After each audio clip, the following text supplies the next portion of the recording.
다 같이 부자가 되는 보통 사람 재테크 이야기 이제 시작합니다. 안녕하세요. 오늘은 11월 22일이고요. 지금 시간은 새벽 2시입니다. SOXL은 어느 정도 바닥은 잡은 것 같아요. BITX가 급등하고 있어요. 축하드립니다.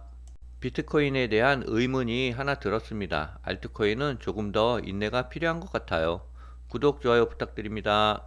차이나 전기차는 마이너스 43%고요. BITX는 42% 수익 구간이에요. SOXL은 마이너스 19% 손실 중입니다. BITX가 5일선을 지지하면서 지속적인 상승을 보이고 있어요. 오늘은 6% 이상 급등을 하고 있는데요. 앞으로가 더 기대돼요. 그리고 11월 말일 배당이 얼마나 들어올지도 기대가 됩니다. SOXL은 도지가 나왔는데요. 어느 정도 바닥은 잡은 것 같아요. 차이나 전기차는 21선을 타고 가다 그 다음 상승이 나올 것 같아요.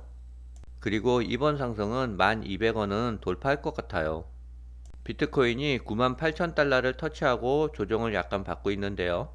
다음은 10만 달러 돌파가 관건이에요. 개인적인 생각은 가볍게 돌파할 것 같아요. 그리고 12월 달에 더 많은 상승이 있을 거예요. 도지코인이 1차 상승 후 행보를 보이고 있는데요. 2차 랠리를 위해서 에너지를 응집하고 있어요. 조금만 더 기다리면 에너지가 응집돼서 2차 랠리가 시작될 거예요. 이번에 2차 랠리가 시작되면 1000원까지는 갈 것 같아요. 시바이누도 삼각 수렴이 끝에 거의 다 왔는데요. 조금 더 기다리면 2차 랠리가 나올 것 같은데요. 2차 랠리는 1차 랠리보다 훨씬 더 높게 올라갈 것 같아요. 비트코인 뉴스를 계속 접하다 보니 비트코인 사이클에 대해서 약간의 의문이 들었습니다. 올해 예상인 비트코인 사이클을 보면 1월 달에 20%에서 30% 정도 조정이 나왔다가 4월 달에 50% 이상이 조정이 나오는데요. 과연 과거의 이러한 패턴이 똑같이 반복될 것인가라는 의문이 들었어요. 물론 반감기 큰 사이클을 보면 내년 겨울에는 매도하는 게 맞는데요.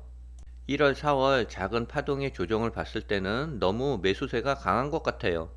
머릿속에 고민이 많아지고 있어요. 일단은 12월 달 상승장을 더 즐기고 나서 조금 더 흐름의 추이를 연구를 해봐야 될 것 같아요. 알트코인이 아직까지는 순환매 상승장이고 본격적인 불장은 오지 않았어요. 조금 더 인내가 필요한 것 같습니다. 알트코인은 전체적으로 2.8% 수익 구간이고요. 도지코인은 125% 수익 구간, 시바이누는 마이너스 27%, 비트토렌토는 마이너스 36% 손실 중이에요.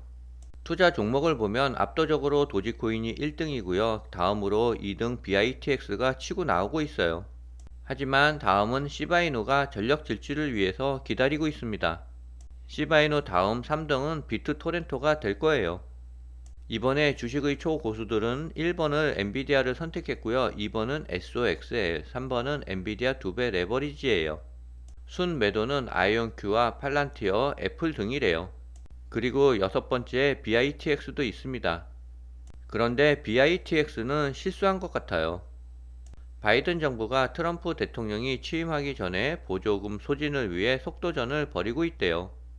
바이든 대통령은 남은 임기에 보조금을 통한 자국 내 반도체 기업 유치, 친환경 에너지 산업 육성, 중동 평화 등 자신의 정책을 안착시키기 위해 속도를 내고 있대요. 트럼프 당선인은 대통령이 되면 칩스법과 인플레이션 감축법을 비판하며 폐지하겠다는 의사를 밝혔는데요. 하지만 트럼프가 이러한 법을 위협하지만 칩스법은 살아남을 가능성이 높대요. 이 법은 민주와 공화 양당이 동의를 얻어 통과했을 뿐만 아니라 폐지할 경우 반도체 공장이 들어선 미국의 해당 주에서는 거센 반발이 예상된대요. 이러한 경우에도 보조금 지급 조건은 수정될 가능성이 높대요. 보조금 규모는 유지되더라도 지급 시기가 늦춰지면서 기업 경영에는 제약이 생길 수 있다는 우려가 큽니다.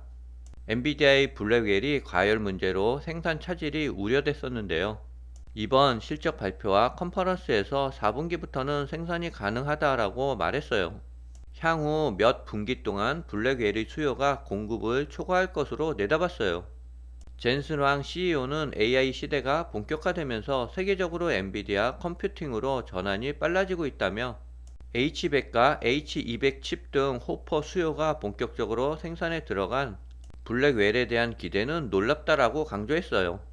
그러면서 블랙웰을 전 속력으로 생산하고 있다라고 말했습니다. 하지만 엔비디아의 실적은 어닝 서프라이즈를 기록했지만 가이던스가 월가의 전망치에 약간 미달해 주가는 조정을 보이고 있어요. 바이낸스 설립 자겸 전 최고 경영자가 X를 통해 국가들이 비트코인 매입을 위해 경쟁적으로 돈을 찍어낼 것이라고 전망했어요. 그 이유는 비트코인을 전략적 비축금을 위해서래요. 이 경쟁에서 아무도 마지막에 있길 원하지 않을 것이라고 말했습니다.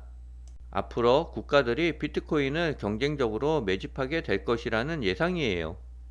지금 민주당에서 코인에 대해 과세를 하겠다고 우려스러운 목소리가 나오고 있는데요. 국가에서는 코인을 정식적으로 자산으로 인정하지도 않으면서 양도세를 부과하겠다는 것은 앞뒤가 맞지 않습니다. 저번에는 금투세 문제로 시끄럽더니 이번에는 코인 양도세가 또 대두되고 있어요. 민주당은 국민들에게 세금을 뜯어내기 위해서 노력하고 있고요.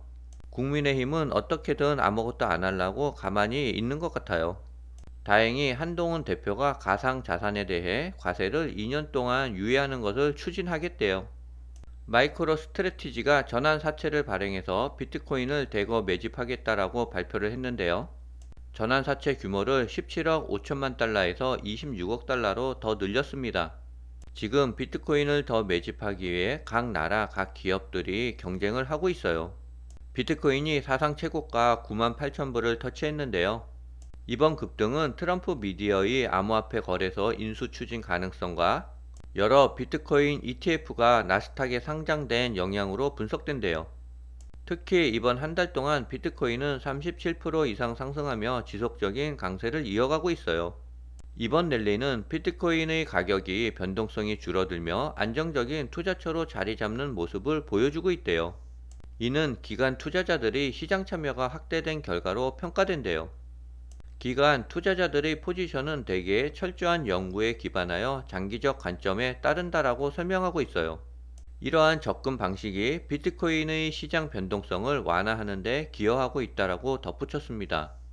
이 기사를 듣고 과연 내년 1월과 4월에 큰 변동성이 있을까라는 의문이 생겼어요. 1월, 4월 조정을 기다리고 괜히 잘못 팔았다가 큰 낭패를 당할 수도 있을 것 같아요. 캐시우드가 2030년까지 비트코인이 최대 150만 달러까지 도달할 수 있다라고 전망했대요. 현재 시간 새벽 3시를 가리키고 있는데요. BITX는 7.3% 정도 상승하고 있고요. SOXL은 모처럼 만에 4% 정도 상승하고 있습니다. 오늘은 여기까지입니다.